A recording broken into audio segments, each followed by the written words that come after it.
新浪的朋友们，大家好，我是迪丽热巴。感觉我鼻子都要掉了，就是真的太冷了。我觉得我在东北的那种室外拍电影的感觉。然后今天，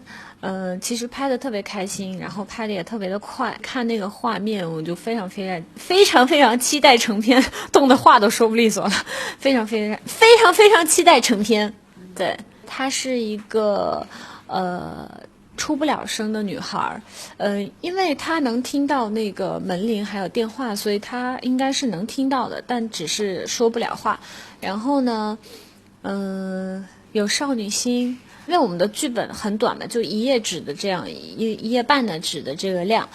我对她的一个感觉就是，她之前会很着急，她在网上订了一个发带，然后她就特别着急。那观众可能看来就觉得，哎呀，她其实就是着急去约会。但是在我看来，其实她是有一点自卑，就是她不知道要不要去，她不知道她去了这个男生看到她会不会失望，就所以她的一个情绪在我这里。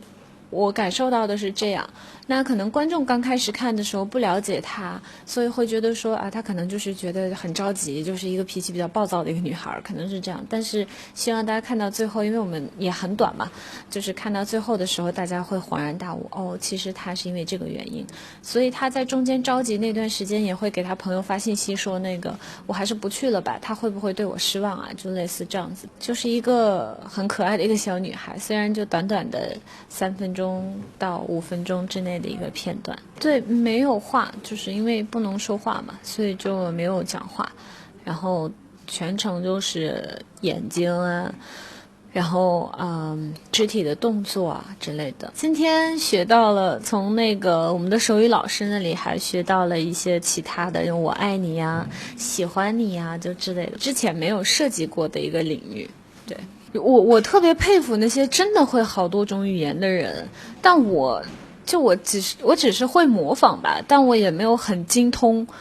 好多种语言的人，我觉得他们真的很厉害。那我不太行，因为我可能没有很长一段时间的耐心去学一门语言，我不太爱动脑筋，所以我只要开始专注在一件事情上面，我就会放空，就是整个人就呆掉的那种，所以可能没有办法那么的厉害，但是模仿我还可以。其实这次的主题是勇敢，然后我觉得自己应该是每隔一段时间都会勇敢一点吧，体现在很多事情上面，比如说前2年开始勇敢的自己去旅行，再更早就是勇敢的去改变自己的性格，因为我的性格不是一个能跟人去聊天的一个性格，我的性格其实特别内向。然后我也不太能适应就是迎合别人的这种感觉，但是可能这些年也是因为成长了嘛，在自己的环境之下如何去成长起来。对，所以我觉得这些勇敢这个词好像一直都是还挺围绕在我身边的，一直在我耳边的这种感觉。因为从一开始出道就有一些杂志也是什么无畏啊、勇敢啊，就是以这种词出现的，所以我觉得它在我的一个20几岁的一个人生词典里，它出现的次数会比较多。所以我一看勇敢，我觉得似曾相识，那我觉得我可以来试一试。其实说实话，今天拍的我觉得还真的是挺快的，然后其实还想再过瘾一点，因为我之前也有看其他演员的一些片段，看完我会觉得也有一些情绪张力很大的那种我自己其实一开始的话会觉得哇那种好棒啊，就是感觉一下你就能够把这个角色要释放出来的能量全都释放出来了。其实我一开始会挺期待那种感觉的，因为我之前演的角色也都是喜欢一个人啊，或者去追一个男生啊，类似像这样的角色会比较多嘛。这一次其实我们导演有写完这个之后，他有给我再发了一个就是真实的一件事情我就觉得那既然这是真实的事情，我觉得会比我想要表现情绪张力要更重要一些，会让人更知道就是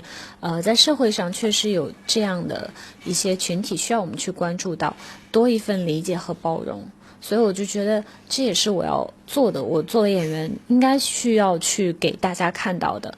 对，其实说实话我是没有太多的感觉，但是我是那种很喜欢给自己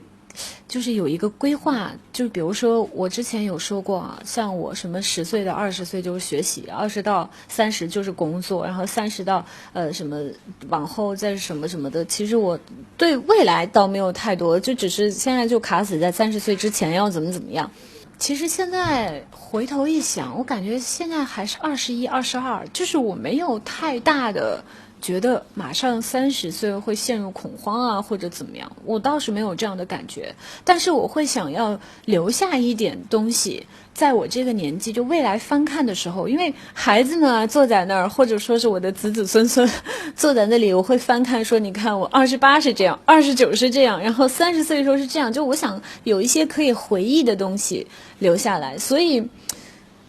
好像对年龄是没有太多的东西，但我对于回忆是更加注重一点。现在，